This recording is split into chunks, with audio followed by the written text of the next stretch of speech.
nous sommes prêts pour passer une bonne soirée dans la joie et dans la découverte d'un sujet particulièrement important dans cette sublime spiritualité d'un cours miracle.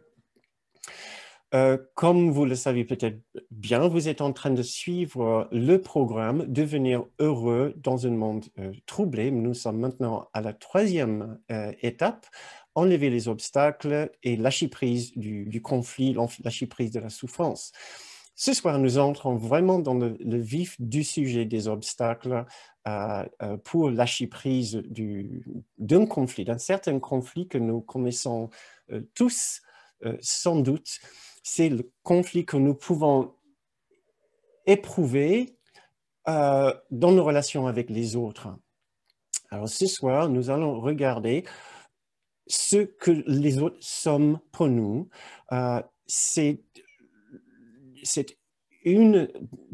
un des obstacles que je voulais qu'on traite. On doit obligatoirement regarder vers les autres dans cette philosophie du cours pour pouvoir libérer notre perception, libérer nos cœurs, libérer nos esprits d'un immense obstacle que nous avons placé en dehors de notre esprit et sur d'autres personnes. Donc, nous allons passer la soirée à regarder un petit peu ce que nous avons fait, notre perception des autres, et essayer de regarder ça, d'atténuer, de travailler vraiment, même en profondeur notre façon de voir les autres. Donc, j'espère que vous êtes prêts et prêtes à réfléchir ensemble à ce que nous avons, à notre conception, notre perception d'autres personnes. Je compte sur vous de réfléchir avec moi. Encore, ces séances n'auront pas énormément d'impact si nous ne réfléchissons pas vraiment profondément l'impact pour nous personnellement dans notre vie, par rapport à notre perception dans nos relations avec les autres. Donc, en pensant à notre thème pour ce programme, devenir heureux dans un monde troublé, je pense qu'il n'est pas difficile de constater que l'une des sources de dérangement, de contrariété, et même des fois d'un sentiment plus fort de troubles très importants, troubles émotionnels, et se trouve dans nos relations avec d'autres personnes, se trouve dans ce qu'ils nous font et nos attentes qui sont souvent pas satisfaites, leur comportement, leur façon égoïste de faire. Comme je vous ai demandé dans d'autres séances de réfléchir à ce que sont les autres pour vous, nous allons refaire des exercices semblables ce soir, toujours avec une petite nuance. Il y a systématiquement dans la façon dont Kenneth Wapnick il enseigne le cours, derrière chaque chose qui nous contrarie dans ce monde, nous gardons toujours l'image d'une personne, l'image de quelqu'un. La raison est relativement facile à comprendre si nous saisissons l'ensemble de la vision métaphysique d'un cours miracle. Nous mettons toujours la responsabilité pour le malheur que nous ressentons, le mal-être que nous ressentons, qui vient véritablement de notre refus de l'amour de Dieu dans notre esprit. Nous mettons la responsabilité pour ce malheur toujours sur le compte d'autres personnes. Donc, systématiquement, nous arrivons ici avec un sentiment de mal-être que nous cherchons à expliquer et, comme Kenneth avait le flair de nous dire, quand il faut chercher ici dans le monde, il y avait l'embarras de choix de personnes pour trouver responsables pour notre malheur, en commençant avec nos parents. Et par la suite, quand nous grandissons, nous trouvons d'autres personnes qui semblent tout à fait adéquates pour porter le chapeau, pour porter les responsabilités pour nos malheurs. L'objectif de l'ego est la partie de nous qui a envie de continuer à éprouver une existence séparée de l'unité parfaite de l'amour de Dieu. L'objectif est de pouvoir justement continuer à garder son expérience d'être lui-même, de garder son expérience de sa particularité, des contours de son existence séparée des autres. Hein. Même de garder son malheur dans une certaine optique, mais de ne jamais être responsable pour son malheur, pour le fait, pour l'absence de l'amour dans son cœur, pour l'absence de la paix dans son esprit. Donc, il veut l'individualité, il ne veut pas le remettre en question. Et par la suite, il est obligé de trouver une réponse à cette question intérieure qui survient dans son esprit tout naturellement. Mais d'où vient cette douleur? Puisque je refuse de voir la véritable cause, ce qui est dans mon choix de refuser la présence de la paix et l'amour, la paix et l'amour de Dieu, puisque c'est la paix et l'amour de l'unité de Dieu, je les refuse. Si je suis dans une démarche de l'ego, une démarche de particularité, d'individualité, je dis leur amour, leur paix, merci beaucoup, je ne le veux pas, puisque je suis obligé d'aller vers leur unité et de perdre mon individualité. Donc là, c'est niet, mais j'ai toujours ce malheur. Qui pourrait porter le chapeau pour cela? Voilà, l'embarras de choix, c'est surtout d'autres personnes. Et c'est jamais moi. Et là, la phrase clé qui ressort dans la philosophie de l'ego, c'est à cause de. Et il y a toujours un petit mot qui finit cette phrase, à cause de toi, à cause de vous notamment. Et c'est là où nous allons passer ce soir à regarder de plus près exactement ce qui est en train de se passer quand nous tombons dans cet automatisme de penser que c'est les autres qui sont responsables pour l'agacement, pour le manque de paix, pour le manque de bonheur dans ma vie, pour le fait que mes besoins ne sont pas satisfaits. Un quelconque point d'irritation ou d'agacement, ça suffit pour savoir que nous avons suivi le diktat ou la philosophie de séparation de l'ego et nous cherchons maintenant à faire perdurer son système de pensée dans notre esprit pour ne pas retourner à l'intérieur et nous remettre en question pour accepter la véritable guérison. C'est ce que nous allons essayer de faire, bien sûr, dans cette soirée. C'est d'identifier la démarche de l'ego, de malheur plus projection, et refaire ce schéma dans le sens inverse, de dire non, ce que j'ai compris de l'autre personne est forcément faux.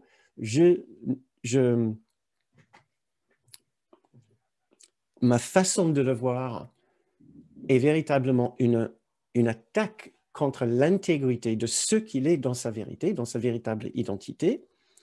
Donc, de reconnaître ce que nous pensons être chez l'autre, avec toutes nos erreurs, tous les mensonges, par la suite de gratter plus et de chercher plus et de dire, ben non, il y a forcément une erreur dans ma perception.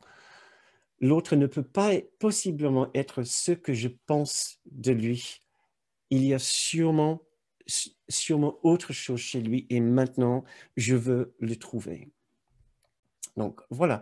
Et pour commencer, comme vous savez bien, peut-être j'aime bien vous intégrer tout de suite dans ces réflexions de la façon la plus engagée, la plus pratique. Donc, si vous voulez bien, on va travailler sur une petite question vite fait pour ouvrir nos pensées, surtout à mémoriser, à faire revenir à nos souvenirs des personnes ou des personnes qui suscitent en nous un certain manque de paix. Donc, je vous demande juste de réfléchir avec moi et vous poser cette question. Qui sont les personnes qui pourrait encore perturber votre paix intérieure, qui pourrait encore vous faire perdre votre calme intérieur, que ce soit une pensée de tristesse, une pensée d'agacement, d'énervement, d'injustice,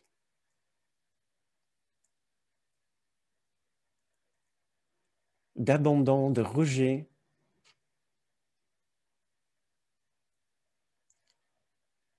S'il y a peut-être un sentiment ou une pensée de blessure, contrariété, quelconque.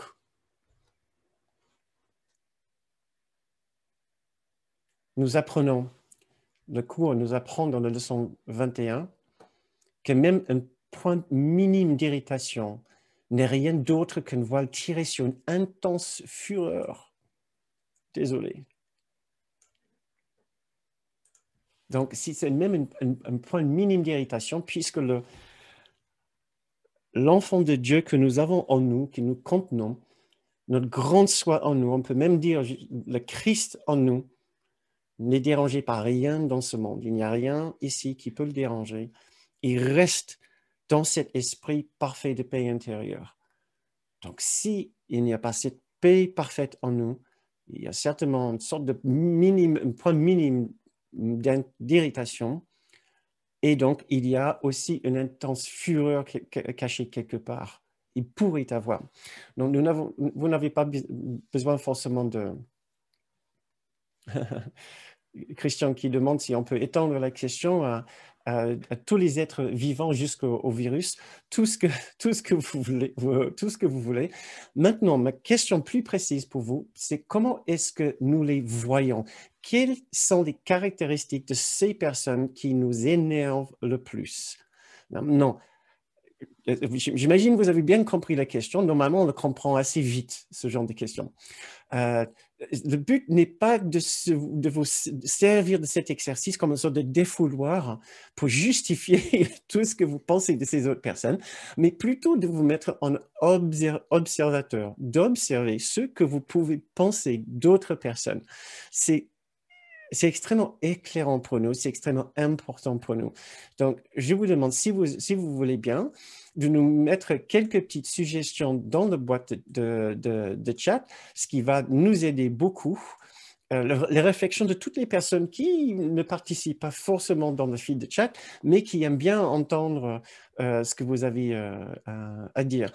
Donc, une personne, une maman qui dit ses enfants, aussi le chien, et une personne qui dit sa sœur, mais c'est plutôt, voilà, quelles sont les caractéristiques? C'est ça, voilà. Pourtant, ce que j'essaie de voir, de rattraper, ce que ça commence à défiler. Quelles sont les caractéristiques de ces personnes qui vous énervent le plus, qui vous dérangent le plus?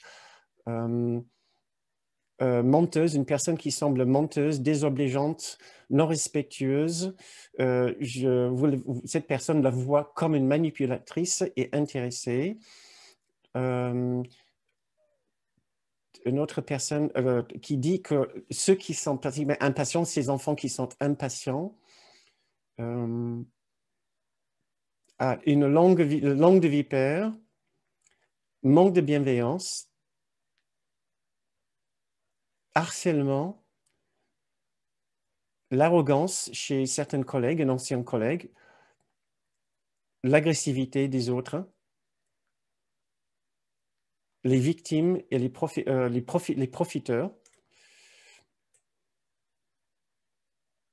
les manipulateurs, une autre personne qui dit les manipulateurs, les tyrans, des amis lorsqu'elle veut me convaincre alors que j'ai d'autres idées, manque de compassion, une personne qui insiste qu'elle est victime, ça ne te plaît pas, et qui veut se venger, une autre personne qui n'aime pas les égoïstes. Donc, si les gens... D'accord. Ceux qui savent toujours mieux que nous, et ce qui est bon pour nous, essayez de réfléchir pour vous une minute. Je sais, ça fait peut-être un peu drôle de vous demander de venir à une séance comme ce soir où notre démarche n'est pas naturellement de regarder toutes les fautes des autres.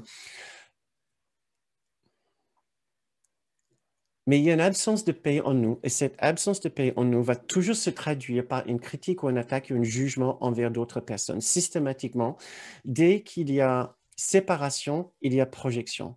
S'il y a séparation, il y a projection. Et on sait qu'il y a séparation en nous s'il y a une absence de paix quelconque. Et je vais toujours avoir une pensée d'attaque envers une personne ou une autre personne. Et je vous explique peut-être pourquoi est-ce si important. Je vais juste rattraper peut-être quelques suggestions qui sont entrées tout de suite. Ceux qui sont dans la plainte, l'arrogance quand ils croient voir ma petitesse, les racistes, ma fille qui me contacte jamais, ça me rend triste, donc les gens qui vous ignorent, quelqu'un qui sait tout sur tout, et ne sait pas écouter, les personnes bruyantes et ceux qui râlent tout le temps. Ça, c'est d'autres suggestions. Merci beaucoup. Donc, je pense que nous avons peut-être l'idée. Si vous avez l'habitude de ces séances, nous ne sommes pas ici juste pour dépeindre une jolie image de nous-mêmes, une jolie image des autres. Nous sommes ici vraiment pour faire une transformation profonde de notre esprit et une transformation réelle. Pour cela, nous sommes obligés de gratter là où nous n'avons pas forcément envie de voir ce que nous avons toujours caché. Donc, je vous demande de continuer à réfléchir à cela. Si ça vous a été un petit peu difficile, encore, ce n'est pas pour renforcer ces aspects chez les autres, mais c'est absolument essentiel pour savoir que tant que nous ne voyons pas l'enfant de Dieu, la lumière de l'esprit pur chez l'autre personne, nous sommes sûrs que nous voyons un mensonge et une fausse image chez l'autre personne. Donc, notre objectif n'est pas de finir cette séance comme nous l'avons commencé, c'est de provoquer une sorte de stimuler une sorte de changement en nous. Là où, à la fin de cette séance, donc, qui va porter ses fruits demain et après-demain, ce que j'espère, il y aurait une plus grande point d'interrogation dans notre esprit. Quand nous voyons une autre personne et nous nous rendons compte que nous ne sommes pas en train de voir la vérité chez elle. Voilà. Le sujet est particulièrement important dans cette philosophie non dualiste d'un cours miracle, puisque le cours nous apprend que la non-dualité continue à être présente dans notre esprit, continue à être présente dans notre esprit puisque nous le protégeons. Si nous arrêtons de protéger la non-dualité, l'unité parfaite va nous sauter aux yeux. Et notre façon de protéger la dualité, qu'est-ce que j'ai dit? J'espère que j'ai bien dit ça. Je pense que j'ai fait une petite erreur. Nous sommes en train de protéger la dualité. Je crois que je dis le contraire. Nous sommes en train de protéger la dualité, ce qui nous empêche de voir la parfaite unité autour de nous à chaque instant. C'est bien ça, ouais. Et notre façon de protéger cette dualité, c'est de garder notre individualité entièrement intacte, ce qui produit une douleur en nous automatiquement, puisque l'individualité vient au dépend de l'amour et la paix de Dieu. Je garde mon individualité et je projette le problème sur les autres. Ça, c'est la formule d'un cours miracle, la formule d'un cours miracle, si vous voulez. Le problème de la dualité sera systématiquement projeté sur d'autres personnes et je vais voir le problème de la dualité chez eux et non pas chez moi. Donc, ma façon de regagner la vision et l'expérience de l'unité sera toujours de guérir ma relation avec d'autres personnes, avec les autres, pour chercher à voir la trace de cette unité parfaite chez eux, au-delà de la dualité et l'identité dualiste que je vois chez l'autre personne. Un court miracle nous apprend que voir la réalité parfaite chez l'autre est la façon de reconnaître à nouveau ma propre réalité parfaite. Je vois cette sublime réalité en même temps chez lui que chez moi. Je ne trouve pas mes mots ce soir. L'autre devient plus qu'un miroir pour moi, le reflet parfait de ce que nous sommes en réalité. Et voilà 2 petits extraits qui nous aident juste à ressentir ce que le cours peut nous apprendre par rapport à ceci. Nous nous souviendrons d'eux, les autres, tout le long de la journée, des autres quiconques, parce que nous ne pouvons pas laisser à l'extérieur de notre amour une partie de nous-mêmes si nous voulons connaître notre soi. Et quand il dit « nous nous souviendrons d'eux », cela veut dire « nous nous souviendrons d'eux » pour les ramener à l'intérieur de notre cercle de bienveillance, cercle de perfection, cercle d'unité, tout au long de la journée, puis parce que nous ne pouvons pas laisser à l'extérieur de notre amour, cercle d'amour, une seule partie de nous-mêmes si nous voulons connaître notre soi, notre grande soi. Ce petit extrait vient de la leçon 127. Paragraphe 12. Un autre petit extrait. Choisis à nouveau ce que tu voudrais que l'autre soit pour toi, en te souvenant que chacun de tes choix établit ta propre identité telle que tu la verras et la croiras. On commence à voir maintenant l'importance, l'immense importance de changer notre façon de voir d'autres personnes et de devenir extrêmement conscient de ce que nous pensons d'eux véritablement au fond de nous. De ne pas juste dire oui, je l'aime bien, oui, il est sympa, oui, il n'est pas mauvais, oh, l'autre personne, oh, comme ci, comme ça, l'autre personne, oh, je l'évite, mais je ne le juge pas trop, c'est juste que je ne l'aime pas trop. Si nous continuons à regarder les autres de cette façon ambiguë, alors nous pouvons être sûrs que nous sommes en train de planer dans la dualité, à essayer juste de garder notre nez un petit peu au-dessus de la souffrance qui est juste en dessous, mais sans vraiment faire un effort sincère de transformer notre esprit pour voir l'unité qui est toujours présente ici, l'esprit de Dieu, l'amour et la perfection de cette unité que nous appelons Dieu, elle est là quelque part. Mais nous devons d'abord transformer notre façon de voir les autres. Pour cela, il faut qu'on voit qu'il y a quelque chose à transformer. Nous ne voulons pas garder notre vision actuelle des autres, notre perception actuelle des autres. Nous voulons que ça soit remplacé par une vision bien plus élevée. Je vais vous lire quelques passages très vite maintenant pour nous aider à stimuler notre pensée dans ce sens. Notre objectif maintenant, effectivement, c'est de transformer si entièrement notre perception des autres qui deviennent le reflet de la vérité derrière ces apparences.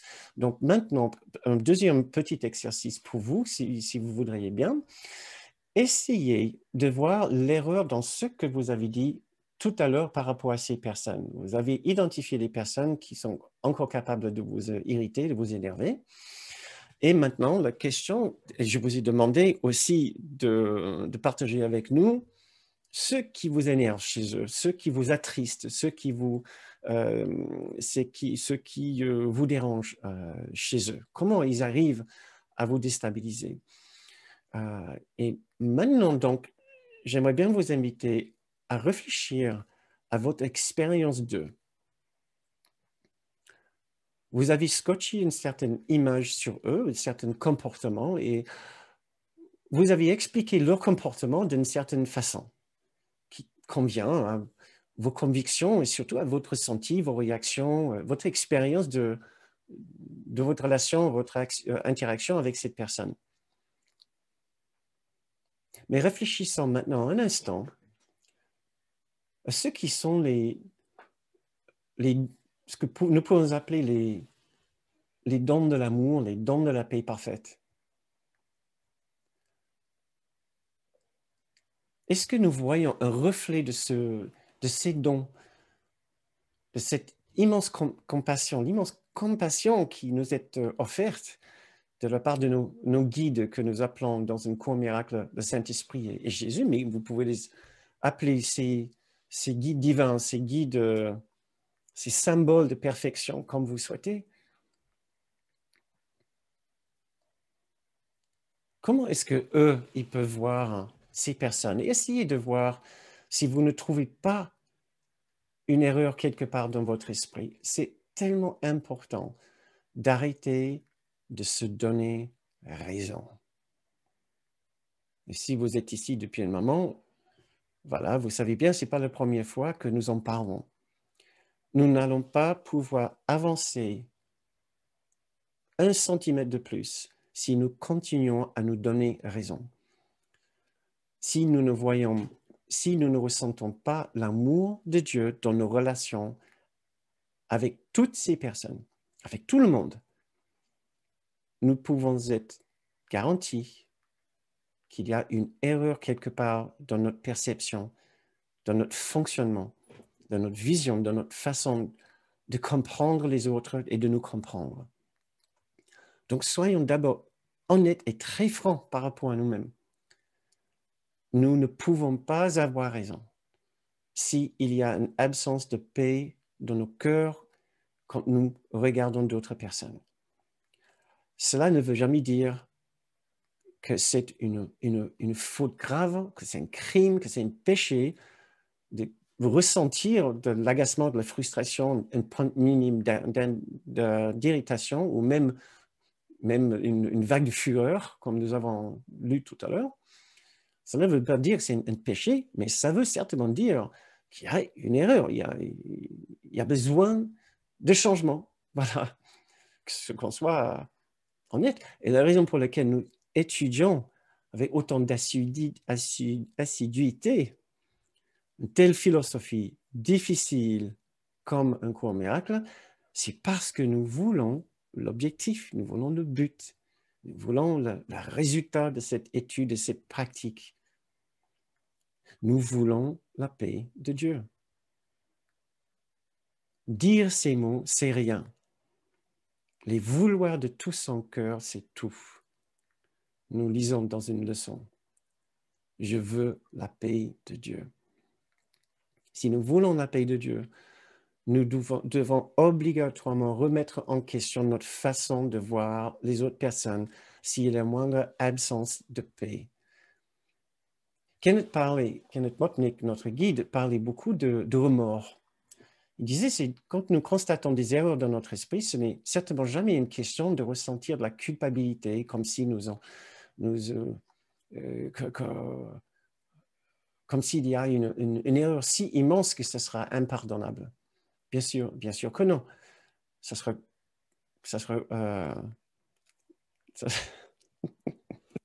désolé pour le manque de fluidité ce soir.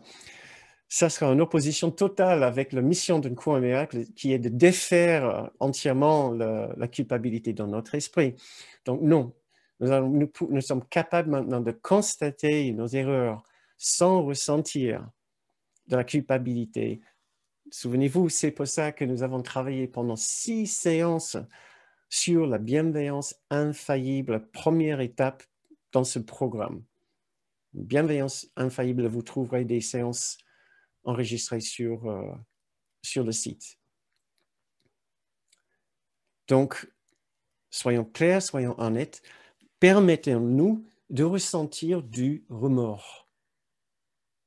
C'est simplement une façon de dire, je regrette ma façon d'être avec les autres puisque je me prive de beaucoup de joie, de bonheur, de paix, d'amour et de tendresse quand je vois les autres de cette façon.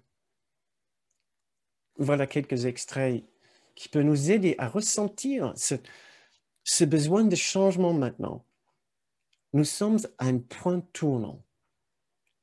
Nous sommes tous les jours à un point tournant. Et ce soir en particulier, nous avons l'opportunité de faire un virage et dire stop. Je veux reconnaître quand je ne suis pas dans une perception aimante de notre personne.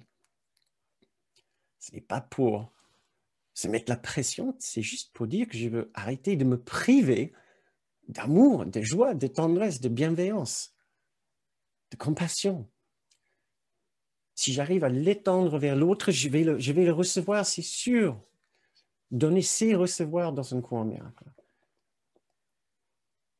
Donc voilà, un petit extrait qui peut nous aider peut-être, qui vient du chapitre 31, section 8, paragraphe 7. Ne me nie pas le petit don que je demande.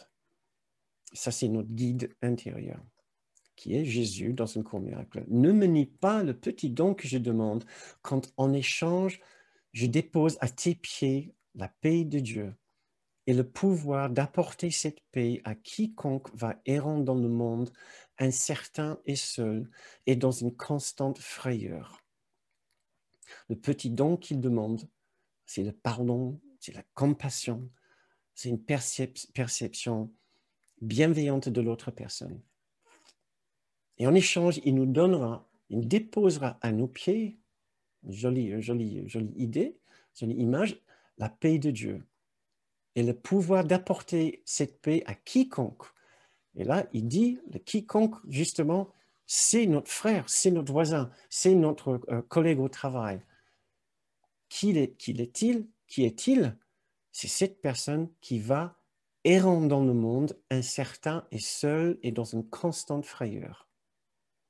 Car il t'est donné de te joindre à lui et par le Christ en toi, par le souvenir de l'unité parfaite en nous, c'est la même chose, de dévoiler ses yeux et de le laisser voir le Christ en lui, la perfection en lui. Nous avons le pouvoir de l'aider, lui, à voir la perfection en lui.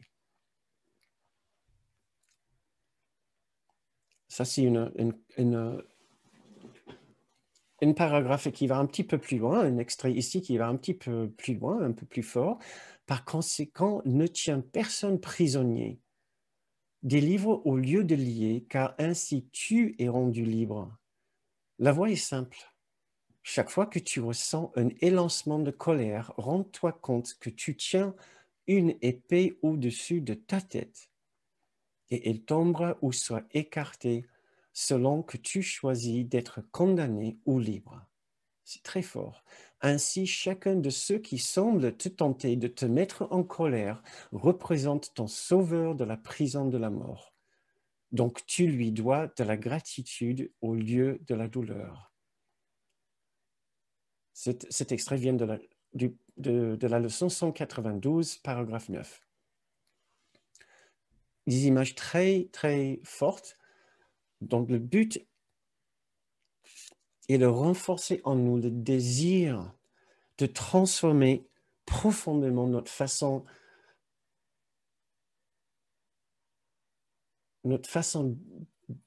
d'inclure les autres dans notre esprit, notre façon d'être avec les autres.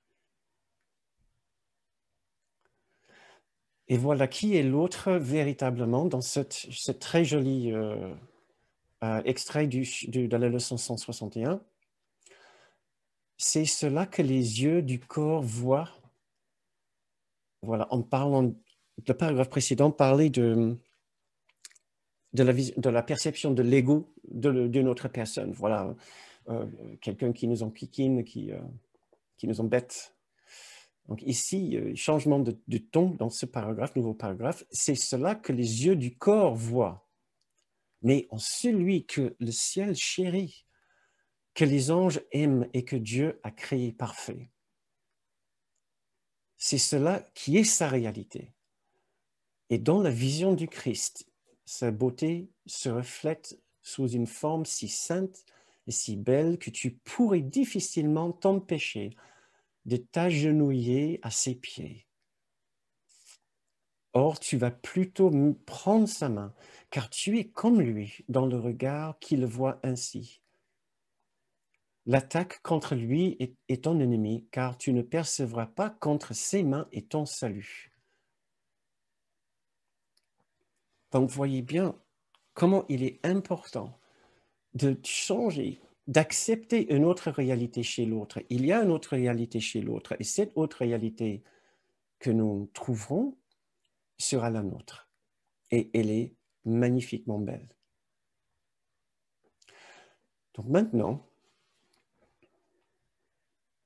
nous nous apprêtons nous préparons à vraiment changer de perception de l'autre personne. Donc, nous allons faire maintenant, pour finir notre séance, une sorte d'exercice un peu entre réflexion, méditation, contemplation. Donc, nous allons faire cet exercice que j'appelle l'échelle de l'image de soi. L'image de l'autre et l'image de nous-mêmes.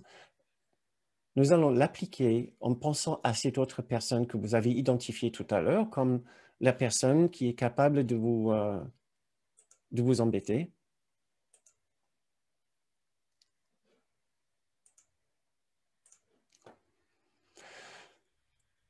Je vais vous inviter à réfléchir 5 fois, 5 différentes façons à par rapport à cette personne. Je vous invite à réfléchir sincèrement et essayer de voir au fur et à mesure une sorte de transformation progressive de ce que vous voyez chez l'autre. Nous comprenons bien que l'autre personne n'est pas un enfant de cœur. Les enfants de cœur ne viennent pas ici dans la dualité. Voilà, c'est ainsi. Vous voyez, nous venons ici pour échapper au ciel. Donc ceux qui viennent ici ont tourné le dos au ciel, tout comme nous l'avons fait. Maintenant, nous essayons de nous souvenir du ciel, de cette sublime perfection qui est notre véritable demeure. Mais notre première expérience ici n'est pas joyeuse. Voilà. Et ce qui rend les gens agressifs. Donc, la première phase de perception ici, c'est effectivement de constater l'agression chez l'autre, l'énervement, la colère, le soif, la faim, le manque et l'injustice dans sa perception. Vous avez vu cette personne d'une certaine façon. Je vous invite maintenant d'essayer de voir la souffrance chez l'autre personne. Si quelqu'un est agressif, égoïste, même brutal dans sa façon consciente ou inconsciente, directe ou indirecte de faire, la personne ne peut pas possiblement connaître l'amour et la paix de Dieu. Celui qui ne connaît plus l'amour et la paix de Dieu souffre d'une douleur si extrême que nous pouvons difficilement en parler. Cela nous inclut aussi. Nous l'avons reconnu, cette douleur, et nous essayons de la guérir. Mais cette autre personne, non. Cette autre personne n'a pas identifié clairement l'origine de sa douleur. Et donc, dans son inconscience, cette façon inconsciente d'être, sa seule façon d'atténuer sa douleur, c'est de manipuler les autres, c'est d'être agressif envers eux,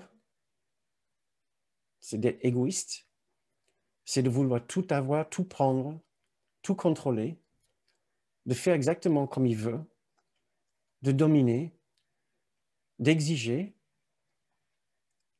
d'être malhonnête. C'est sa thérapie. Essayez de voir. Première transformation. Vous avez toujours pensé que sa façon d'être était particulièrement odieuse parce que peut-être vous avez conclu tout simplement la personne est stupide et méchant. Oui, les gens, ils sont stupides et méchants ici. Tout à fait. Il n'y a que des gens stupides et méchants qui viennent sur Terre. Et nous en faisons partie, vous et moi. Nous sommes tous un peu stupides et méchants. Donc, bien sûr, la question, c'est pourquoi? Nous sommes tous stupides et méchants parce que nous sommes souffrants. Nous souffrons de la séparation, de la croyance dans la séparation, surtout de la croyance dans la culpabilité de la séparation. Et ça, c'est maintenant la deuxième phase de réflexion, de transformation de notre vision de cette autre personne. Celui qui est agressif, celui qui a accepté la séparation comme une vérité, celui qui a accepté la séparation comme une vérité doit penser qu'il a commis un crime abominable contre l'amour. C'est la seule façon d'atteindre la séparation. C'est en ayant assassiné l'unité parfaite, ayant assassiné Dieu et avoir tué son amour. Tout le monde qui vient ici souffre d'une douleur atroce de penser qu'il a assassiné la source de l'amour. Donc, il y a en chacun une haine de soi immense, une haine de soi épouvantable qui vient de ce sentiment de culpabilité atroce. Essayez de voir une quelconque trace de cette haine de soi chez ces personnes que vous avez du mal à apprécier. Passons une minute à faire cet exercice, à réfléchir à cette autre personne. Essayez d'identifier, au-delà de l'agressivité et de la manipulation de cette personne, essayez de voir comment la personne est très malheureuse en elle-même. Elle ne peut pas possiblement s'aimer en étant comme ça. Le cours miracle nous demande de voir chaque attaque comme un appel à l'amour. Chaque attaque comme un appel à l'amour. Chaque brin de peur, chaque attaque que nous voyons chez une autre personne est en quelque sorte la démonstration que la personne croit en sa séparation d'avec l'amour. Et donc, c'est une reconnaissance tacite de la présence de l'amour et l'importance de l'amour dans son esprit, dans son existence. Il lutte pour rétablir un équilibre dans sa vie du fait de penser que l'amour est maintenant absent dans sa vie. C'est ça l'immense douleur dans son esprit. Essayez de voir, donc, dans sa haine de soi, dans sa culpabilité, dans le malheur qui le ronge, il y a une reconnaissance tacite de l'importance de l'amour pour lui. Faites ce petit effort de transformer votre vision de l'autre, votre perception.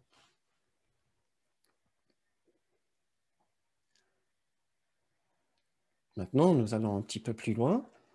Troisième phase. Essayez de voir l'enfant perdu chez cette personne. Cet enfant qui pense s'être séparé de sa maison, sa véritable maison natale, de l'amour parfait du ciel. Essayez de voir qu'il y a forcément de la tristesse chez lui, un sentiment de rejet, d'abandon et d'exil.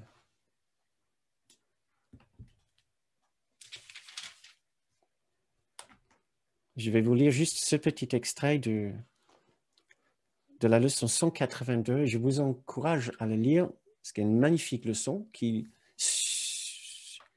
sûrement très parlante pour chacun d'entre nous. Dans ce monde où, je vais changer le tu pour une il normalement, c'est dans ce monde où tu sembles vivre. J'ai envie de le changer pour refléter justement notre effort de transformer notre façon de voir cette personne.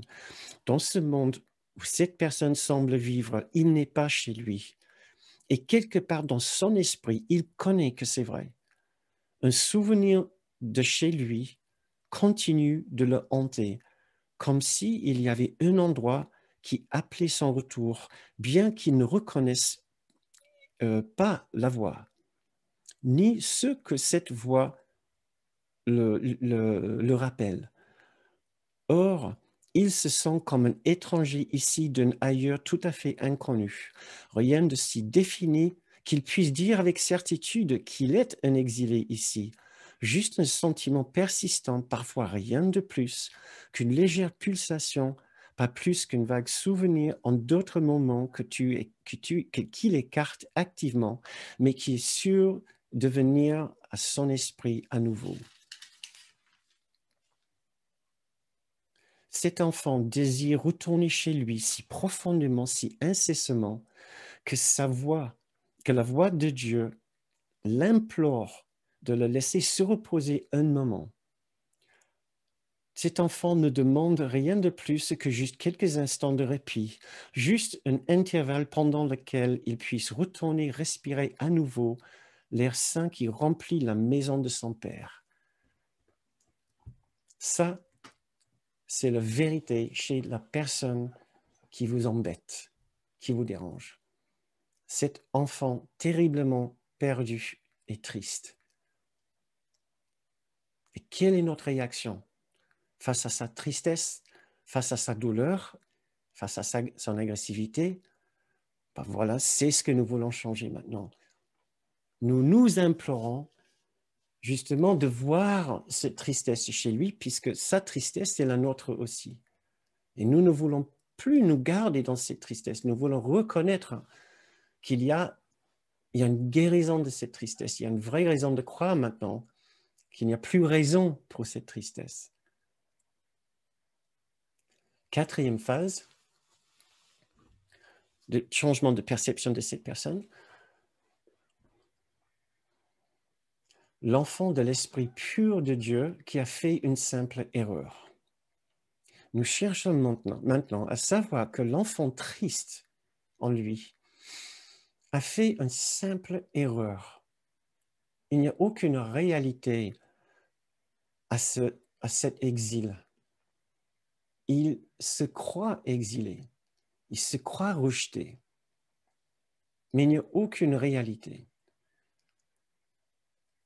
L'enfant de l'esprit, l'enfant qu'il est, a fait une simple erreur. Maintenant, nous pouvons reconnaître dans cette quatrième phase que cette personne qui arrive tant à nous énerver a fait une simple erreur de croire que son esprit a été exilé de sa véritable maison au ciel. Est-ce que nous arrivons à voir cet aspect de l'esprit de l'autre? Une simple erreur, tout comme la nôtre. Une simple erreur, c'est tout ce que c'est. Parce qu'il n'y a aucune réalité à cette séparation. À chaque instant, nous sommes parfaitement chez nous, nous sommes parfaitement inclus dans cet amour. Et c'est ce que nous allons essayer d'atteindre maintenant dans cette cinquième phase. La dernière phase, la dernière partie de notre méditation ce soir. Nous allons essayer de nous souvenir de la réalité resplendissante chez l'autre et en nous tous. Il y a une sublime réalité qui attend juste notre souvenir.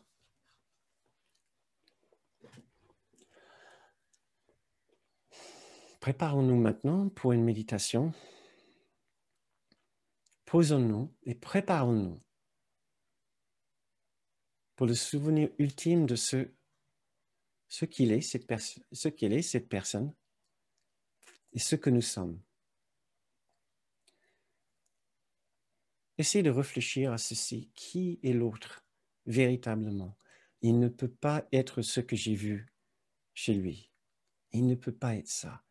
Je suis prêt maintenant à avoir tort Je suis prêt maintenant à laisser l'amour avoir raison à ma place. Je voudrais tellement, tellement que l'amour transforme ma perception toute entière de ce que je pense des autres. Que l'amour transforme en profondeur ma façon d'être avec les autres, ma façon de les voir, ma façon de les comprendre. L'amour voit ces personnes différemment de moi.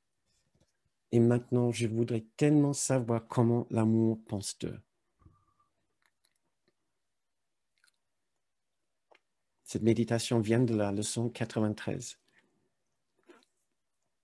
La lumière, la joie et la paix demeurent en elle, cette autre personne. Son impeccabilité est garantie par Dieu.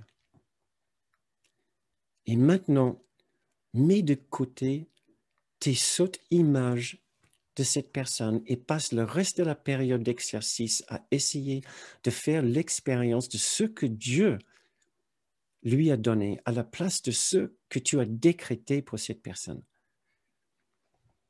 Il est ce que Dieu a créé ou ce que tu as fait. Un soi est vrai, l'autre n'est pas là. Essaye de faire l'expérience de l'unité de son seul grand soi. Essaye d'apprécier sa sainteté et l'amour à partir duquel il fut créé. Essaye de ne pas interférer avec le soi que Dieu a créé en cette personne, en cachant sa majesté derrière les minuscules idoles du mal et de la peccabilité que tu as faites pour le remplacer. Laisse-le être soi-même. Laisse-le être lui-même, son grand soi. Le voici. Et la lumière, la joie et la paix demeurent en lui parce qu'il en est ainsi.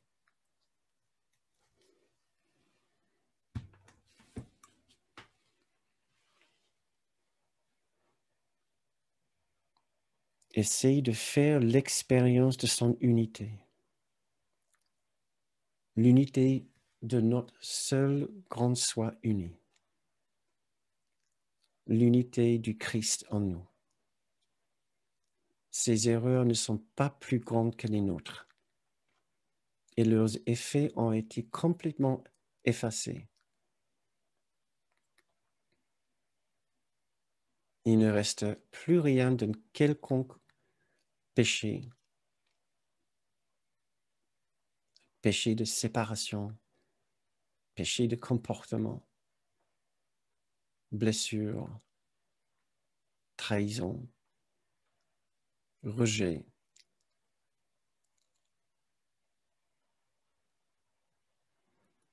Il ne reste plus rien de ceci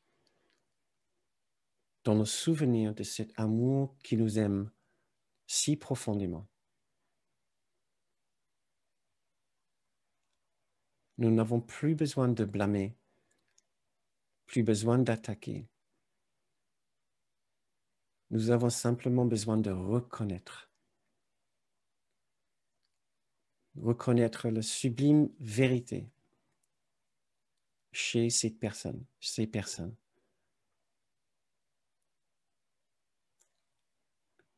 Oui, ils font des erreurs, tout comme nous continuons à faire des erreurs.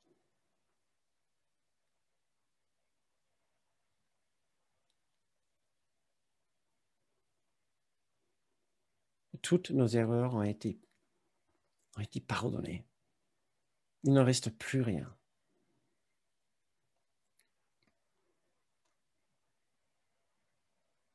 Passons juste une minute maintenant en silence. Un don pour nous-mêmes.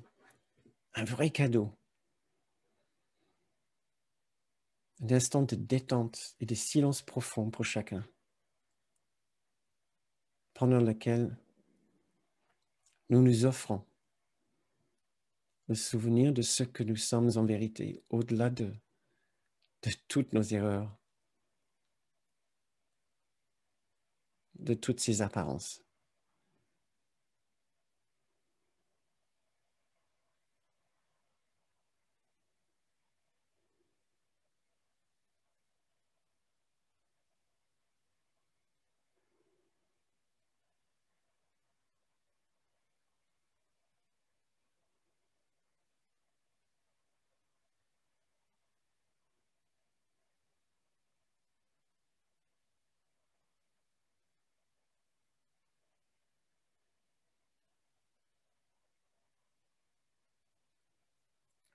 Permettez-vous de vous souvenir.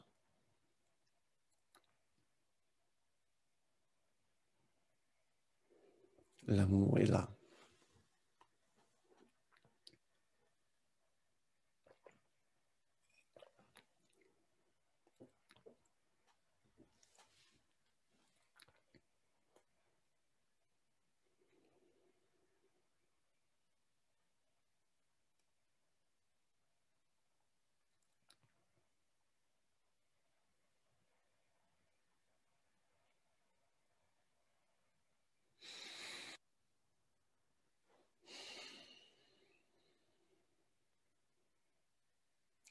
Très bien. C'est la fin de notre méditation. Vous pouvez ouvrir les yeux si vous vous sentez prêt.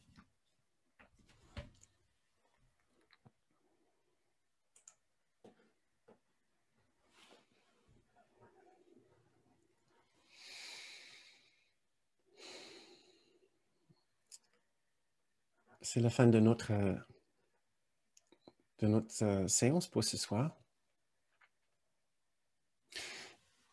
Et je vous invite d'y réfléchir cette semaine jusqu'à notre prochaine séance dans la continuité de ce programme lundi prochain. D'y réfléchir calmement et doucement, tendrement, chaque fois que vous êtes tenté d'avoir une pensée non aimante envers une autre personne. Voilà. Sans aucune obligation, bien sûr. Je vois Berthe qui a dit il va y avoir du boulot pour cette semaine. Ce n'est pas facile, voilà. Le coup, on met le bar très haut. Mais sachant que nous avons tout notre temps, toute notre existence, ce genre de programme demande des vies entières à accomplir. Mais au moins, nous savons maintenant quel est le but et comment l'atteindre et quels sont les points de résistance. C'est ce que nous allons continuer à travailler. Et justement, la semaine prochaine, lundi prochain, nous travaillons peut-être la raison principale pour laquelle c'est difficile. Pour laquelle c'est si difficile de faire cet exercice.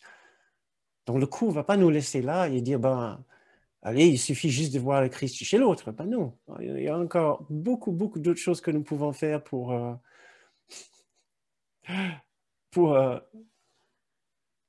nous aider dans cette transformation. Mais la première chose qui commence tout, qui est à l'origine de tout, c'est simple désir. Simple désir, c'est tout. Avec ça, on peut aller déjà très loin. On peut aller jusqu'au bout si notre désir est là, si un désir sincère est là. Et je suis aussi bien que vous. Nous sommes ensemble. C'est le bonheur sublime de notre groupe ici, de notre communauté. Personne prétend d'avoir tout accompli, n'est-ce pas? Hein, sauf si vous avez caché quelque chose. Hein?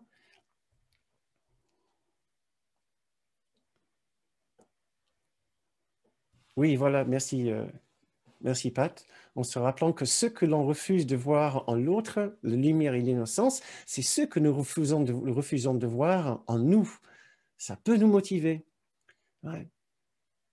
Le petit brin d'innocence que je permets de voir chez l'autre, ça m'aide à le voir aussi chez moi. C'est comme du baume à mon cœur. Pas simplement à son cœur, mais aussi à mon cœur. Chaque don que vous faites pour l'autre, vous allez le recevoir aussi vous-même. Ouais. c'est la même image. Vous travaillez sur l'image de l'autre, vous travaillez aussi sur votre image. Et nous allons, comme je vous ai dit, nous allons continuer avec ces séances à comprendre pourquoi est si difficile de faire ce basculement de notre image, l'image que nous avons imposée sur l'autre personne. Pourquoi est-ce si difficile? Il y a une raison très claire et il faut qu'on essaie de ressentir cette raison. Une fois ressentie, ça peut faire basculer les choses plus vite.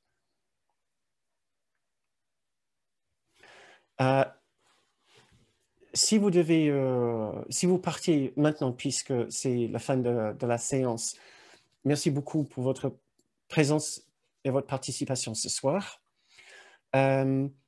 Si vous avez le moyen de nous aider en contribuant à ces séances, sachez que ces séances sont ici, nous arrivons à les faire, nous continuons à les faire grâce à vos contributions.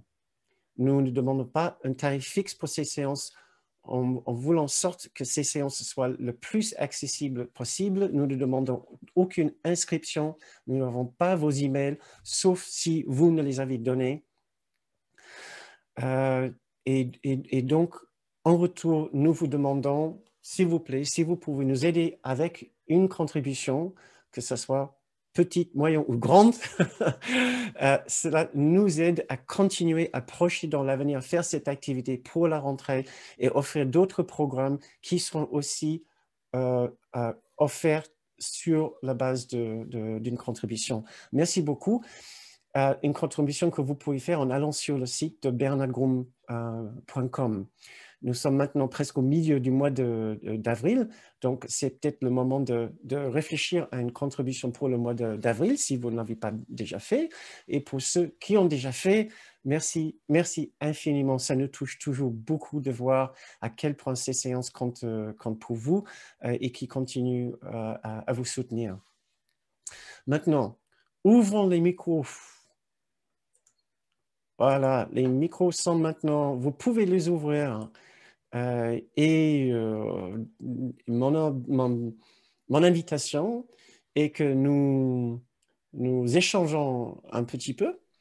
Et voilà, si vous avez envie de me poser une question ou de nous parler de votre expérience de ces exercices ce soir ou de vos difficultés, de certaines personnes qui vous posent vraiment une difficulté ou votre expérience de cette méditation, on sera tous ravis de l'entendre.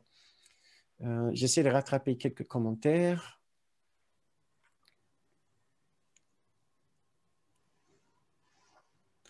Inès qui dit qu'elle elle s'est vue serrer cette autre personne dans ses bras et faire la paix. C'est une très jolie image.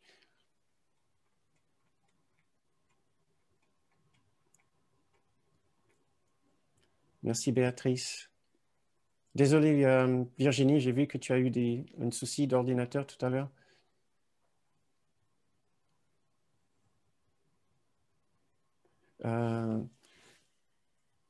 Oui, Guy Carl. Et effectivement, j'ai lu le leçon 182 en remplaçant le tu avec le il, avec la troisième personne. S'il vous plaît, faites cet exercice, cette transformation avec toutes les leçons. Surtout avec 93 et 95. Faites-le. Remplacez le tu par le il et je vous promets, ça va ouvrir, ça va briser votre cœur avec tendresse et compassion pour l'autre personne. Comme vous voyez à quel point il ne se voit pas comme la lumière, la joie et la paix de Dieu. Nous voyons à quel point ces autres personnes ne se voient pas du tout comme faisant partie d'un amour quelconque et à quel point ils doivent être attristés de ne pas le savoir. Donc, oui, c'est très puissant. Guy-Carl, cher ami. Oui, c'est la première fois que j'entends ce changement-là de lecture de la leçon. Pour moi, ça a été, parce que c'est à ce moment que ça a commencé vraiment à changer, pour moi, mon regard sur cette autre personne. Et Et à la fin, que je ne sais plus comme une autre l'a dit aussi, j'avais envie de dire merci à cette autre personne à la fin de la dernière méditation. Voilà, ce changement de Mm. là où tu sembles vivre, on dit, voilà, cet endroit où il semble vivre, il n'est pas chez lui, etc. Ouais, c'est très fort. Essayez de le faire. Relisez cette leçon ce soir après la séance et essayez de le faire sincèrement en pensant à cette personne. Euh, oui, voilà, pareil, comme je vous ai dit tout à l'heure, le 95 et le 93. 95, le deuxième paragraphe, c'est essentiel d'essayer de le faire. Voilà. Ça va vous allez vraiment comprendre les choses par rapport à ces personnes qui vous énervent. Ouais. Je ne vais pas le faire ici parce que ça va prendre du temps. Donc, je vous invite vraiment à le faire vous-même. Et vous nous donnerez des nouvelles la prochaine fois. Merci Guy, Carl. Il y a autre chose? C'est c'est parfait. Super. Merci beaucoup. Merci. Aussi, il y avait autre chose, Eric, ou c'était... Non, non, pas autre chose. Je trouve que ce que tu as dit autrement et la façon dont tu as changé de leçon, c'est super, c'est vraiment super. Voilà, c'est tout. Cette prière, moi, j'ai commencé aussi la pratique de courant miracle il y a des années, et bien avant d'aller très profondément dans la théorie, on va dire, du cours. Et c'était chaque fois que quelqu'un m'agaçait, ce qui arrivait à peu près tout le temps, c'était une prière très très simple de dire voilà, je me pardonne et montre-moi mon frère dans sa beauté, dans sa perfection et dans son innocence. Hmm. Et c'est fou. Alors c'est un mantra presque, hein, mais c'est fou le changement de perception qu'il pouvait y avoir en demandant simplement aussi simplement ok, montre-moi de regarder montre-moi comment toi tu vois parce que Hmm. moi je sais pas voir. Hmm. Et c'était quoi la suite de ta phrase? C'était montre-moi ce que tu vois. Montre-moi mon frère ou ma Mon sœur dans frère, sa beauté, dans sa perfection et dans son innocence. dans sa beauté, sa perfection et son innocence. Hmm. Ah, c'est très beau. J'imagine il a dû avoir des moments où c'était pas forcément facile à le prononcer sur le coup, Bah, après, mais tu, tu, tu vois, je me souviens d'une fois, si je peux, du coup, puisque j'en parle, je me hmm. souviens d'une fois, c'était vraiment au début, j'étais dans le métro et il y avait une dame, je sais pas, j'étais en train de surprendre mes pensées, il y avait une dame d'un certain âge qui était assise en face de moi, avec un monsieur aussi d'un certain âge, et j'ai surpris mes pensées, oh là là, ils sont vieux, ils sont tristes, ils sont, oh là là, j'ai pas envie d'être comme ça. Mais, oh, et j'ai regardé, j'ai vraiment, je me suis dit, mais c'est ça mes pensées? Et, et là, tout de suite, j'ai récité cette prière. J'ai dit non, c'est pas comme ça que je veux voir. Voilà, je me pardonne ça. Et montre-moi mon frère et ma sœur dans leur beauté, dans leur perfection, dans leur innocence. Et la dame s'est retournée, m'a regardé, m'a souri. Et elle m'a dit avec un accent italien, oh, tu sais, tu crois qu'on est ensemble, mais en fait, pas du tout. C'est un ami, je l'aime beaucoup. Et elle m'a parlé d'amour et elle m'a parlé de plein de choses. Et j'étais ébahi. À la fin, elle m'a fait un bisou et elle est partie. Wow. Et je me souviens d'être rentré à mon appartement en disant c'est dingue, c'est dingue. Et c'est aussi, ça peut être aussi visuel le changement de perception. Ça peut être aussi fort que ça en fait. Ça m'avait vraiment, et il y a eu plein d'exemples comme ça, mais c'était magnifique, magnifique. C'est sublime. Ça, c'est génial. Wow. Très beau témoignage. Magnifique. Merci, merci beaucoup. Hmm. Oui, je vais m'en souvenir. Ah, c'est très bien. Hmm. Je vais vite regarder les autres personnes qui ont aussi ouvert leur micro. Merci, Eric. J'ai vu que je pense qu'il y avait maintenant, je vais juste pour faire un peu d'ordre ici, si ça vous dérange pas, juste désactiver quelques micros pour que je sache. Il y avait Nico, je pense, qui était en premier et après. Euh, cher Nico? Oui, je suis là.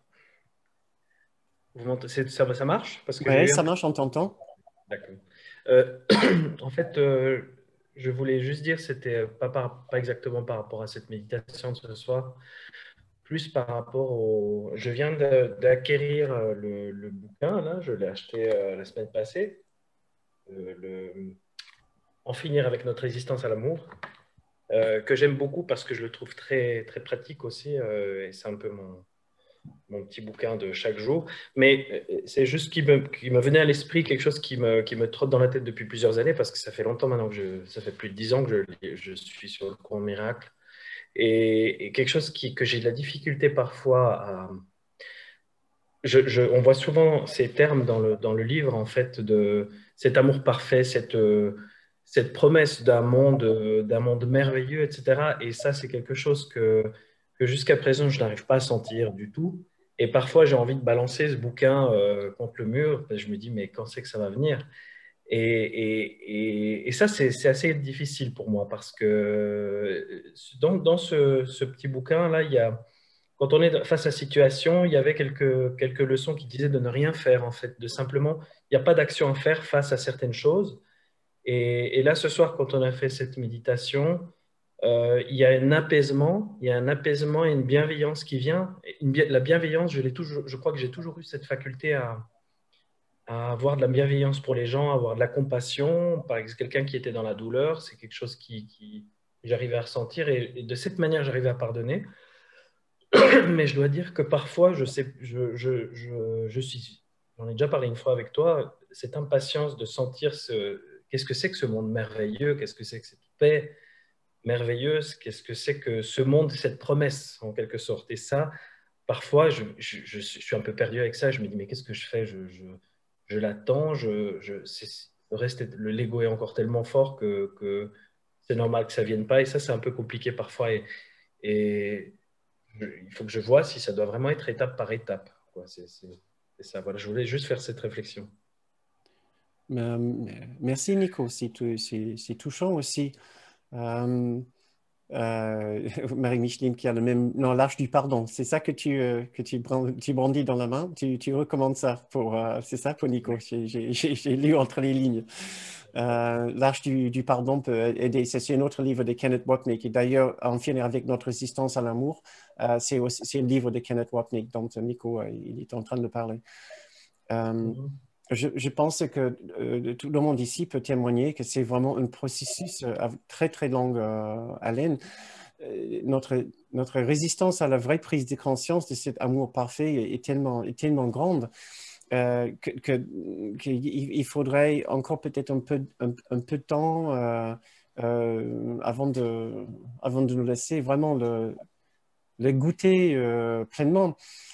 Mais tu as sûrement un souvenir quelque part de cet amour, sinon tu ne seras même pas en train d'étudier le cours. Souviens-toi de ce magnifique passage, le chant oublié, dans l'introduction de la première section du chapitre 21.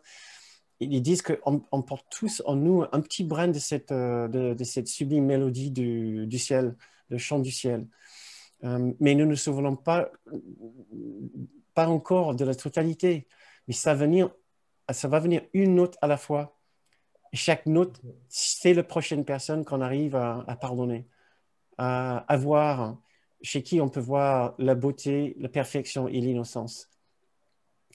Et ça va ajouter encore une note. Et à la fin, nous allons voir que des notes splendides de cette magnifique symphonie. Et nous allons nous voir parmi les autres comme une note dans cette symphonie, et nous allons entendre que la symphonie à la fin, nous n'allons plus voir les notes. Comme dans cette section, il dit, les notes ne sont rien. Voilà. Les notes composent l'ensemble, mais c'est l'ensemble qu'on entend. Donc, une petite note à la fois, une petite étape de pardon à la fois, et nous y arriverons. Parfois, juste pour terminer, c'est vrai que j'ai peur de mourir. Donc, quand on parle de corps, j'ai peur de mourir sans sentir ça. Ce qui est paradoxal, hein, mais Non, j'ai non, peur que mon corps s'en aille et que je n'ai pas pu sentir cette perfection, j'ai cette entendu unité, tu d'autres comprends? personnes exprimer une même crainte. Je ne sais pas si Eric, tu as quelque chose que tu aimerais dire. Je dirais, je dirais que toutes nos craintes sont mal fondées, n'ont pas de fondement, que ce soit la crainte de ne pas ressentir cet amour avant de mourir. La conscience continue. Il n'y a absolument rien qui s'arrête au moment de notre soi-disant mort. Et nous allons reprendre une autre conscience, un autre aspect de notre conscience. Nous allons une existence, toute l'éternité pour continuer à découvrir cet amour. Et l'apprentissage ne va pas s'arrêter au moment que nous quittons ce corps. Et nous sommes embrassés si totalement, si immensément par cet amour, que cet amour ne peut pas nous laisser tomber. Si ton souhait est là, si ton désir est là, l'amour sera là. Et vous allez vous rencontrer à un moment ou un autre. Le corps n'est pas une limite à cette rencontre. Eric, il y a quelque chose que tu dirais? Oui, je pensais, c'est toi qui avais parlé d'un livre, je me souviens plus son nom, cette auteure, je crois, sud-américaine, qui a écrit un livre sur son expérience, sur son expérience de mort imminente. Mais je ne me souviens plus son. No Solar? Non, c'est pas No Solar. Je ne me souviens plus. C'est toi qui en avais parlé. C'est toi qui en avais parlé, Bernard. Et que j'ai lu Anna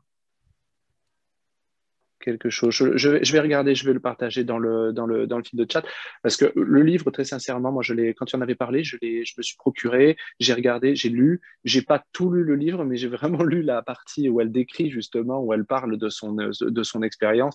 Et je pense que ça peut vraiment être utile aussi pour pouvoir aider à traverser certaines peurs qu'on peut avoir par rapport à ça. C'est absolument magnifique ce qu'elle décrit. Ce n'est pas le livre de Anita Moorjani. Si, c'est ça, c'est ça. Ah, d'accord. Oui, c'est pas sud-américain. En fait, elle est Ah, pardon. hongkongaise d'origine indienne. Ça n'a rien à voir, mais c'est pas grave. Moi, je cherche voilà. brésilienne, argentinienne. Okay. Je l'avais dans ma tête, moi, une sud-américaine, tu vois, enfin, peu importe.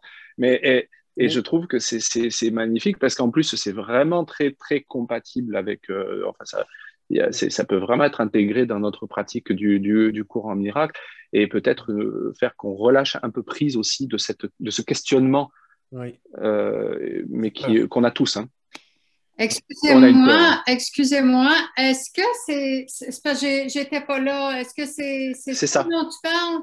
Oui, c'est ça. C'est Anita Moorjani, Mourir pour ça. C'est extraordinaire. Oui, c'est vraiment de toute beauté. Oui. Oui. Et aussi, si tu lis l'anglais, elle envoie des newsletters. Je suis sur sa liste d'envoi de sa newsletter. Il y a aussi le livre dont je parle souvent de Eben Alexander, qui était un neurochirurgien à Harvard, qui a eu une expérience de mort imminente, qui est vraiment remarquable. Son livre qui s'appelle, je pense, Preuve du ciel. Et qui d'une façon moins poétique que le livre d'Anita Moorjani, dit quasiment la même chose. Et c'est extrêmement réconfortant, sachant que nous sommes juste entourés d'une façon si vaste et si immense d'une sorte d'amour qui ne fait que nous accueillir. Ce qui ne veut pas dire qu'il faut mourir pour connaître l'amour. Nous pouvons connaître notre objectif, c'est de connaître cet amour tout en étant ici. Et Anita Moorjani le dit, et Eben Alexander le dit aussi. Et surtout Kenneth Wapnick qui le dit, et le cours le dit, notre objectif, c'est d'enlever toutes nos résistances, tous nos obstacles à la conscience de la présence de l'amour tel que nous sommes ici et maintenant. C'est ici que nous faisons le travail.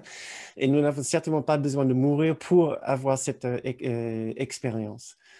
Mais dans l'ensemble, c'est des messages extrêmement réconfortants. Donc, merci pour ta question, Nico. J'ai vu, il y avait d'autres personnes qui avaient ouvert leur micro et que ça s'est refermé depuis. peut-être nous pouvons garder ces questions pour la première fois. Justement, en principe, les jeudis, il y a plus de temps pour les questions, sauf si l'animateur il prend trop de temps pour sa présentation, comme la dernière fois. Mais écoutez, je pense qu'on peut dire que c'est la fin de notre séance pour ce soir. Nous avons besoin d'avancer sur la troisième partie de notre... la troisième partie de notre soirée, c'est ce que vous avez envie de faire, vos lectures, continuez vos lectures, vos méditations.